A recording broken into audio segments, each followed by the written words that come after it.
আসসালামু আলাইকুম। শিকদার কৃষি টিভির পক্ষ থেকে আপনাদেরকে জানাই আন্তরিক শুভেচ্ছা ও অভিনন্দন। তো আজকে আমার লাউ গাছগুলাতে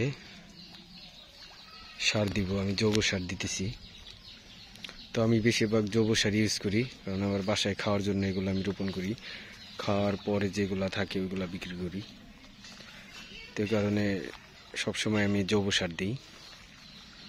দেখছেন এই যে গাছগুলা কত সুন্দর আপনার হয়ে উঠছে।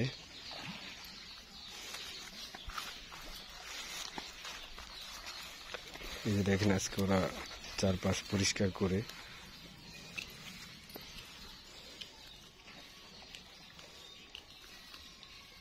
তো সুন্দর করে ঘাসগুলা বেছে তারপর রিং করে গাছ থেকে আপনার একটু দূরে আপনি সারগুলা দিয়ে দিবেন।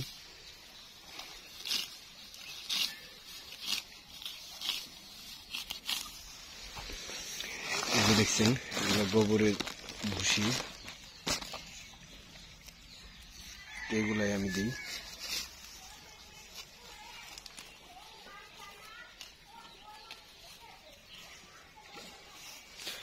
তো গোবর যে কি একটা সার, আসলে যারা দেয় তারা বুঝে।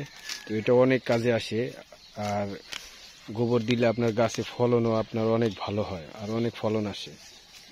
তো রাসায়নিক সার ইউজ না করে আপনি এই জৈব সার দেওয়ার চেষ্টা করবেন। আপনিও সুস্থ থাকবেন, আপনার পরিবার আত্মীয় স্বজন সকলকে নিয়ে আপনি সুস্থ থাকতে পারবেন। তো রাসায়নিক সার আমাদের জন্য অনেক ক্ষতিকর একটা জিনিস। তো যত এটা থেকে দূরে থাকা যায়, যত কম দেওয়া যায়। দেখছেন এই যে পরিষ্কার করতেছে, গাছগুলা কত সুন্দরভাবে জাংলায় উঠছে।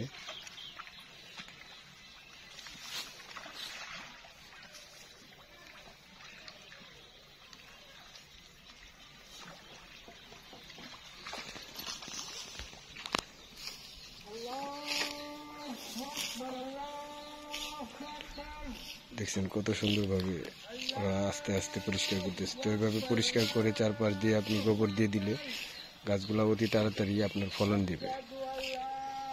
তো অবশ্যই জৈব সার ইউজ করবেন। তো সকলে ভালো থাকবেন, সুস্থ থাকবেন। আসসালামু আলাইকুম ওয়া রাহমাতুল্লাহি ওয়া বারাকাতুহু।